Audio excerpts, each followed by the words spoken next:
Just thought I'd show you.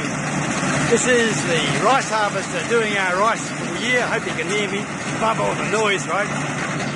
Only a few years ago, this was done by buffaloes or by hand.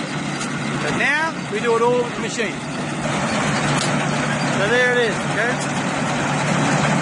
It's very, very wet out there in the rice paddy, you can see. And spinning out the chaff stuff at the back. But the machine actually cuts it and bags it at the same time. The problem is, they bag it alright, and now because it's so wet, we've got to take it out of the bag and dry it again. So the bagging is just for convenience in this one, alright? So that's it. That's the rice harvest machine, alright? And they charge by the rye. A rye is a size of land about a quarter of an acre. And they charge 600 baht per rye to cut the rice. Now, that doesn't sound too much really. I mean, 600 baht is about 20 bucks. Not much, right, when you think about it.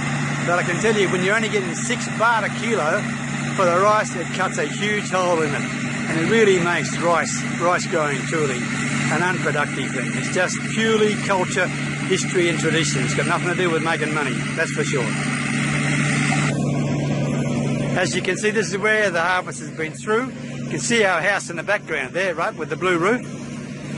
And there's the water in the paddies, okay? And there's the machine. They can cut our rice in one day, probably, okay? Whereas before, if it was done by hand, it would probably take 3 or 4 days and cost even more money. So even though the 600 baht per rye is cutting a hole in it in the profit levels, right? It's still cheaper than paying it to be done by hand anyway. Because when it was done by hand, the actual amount they were getting for the rice was 3 times higher than they are now. And that's because we had government subsidies in place.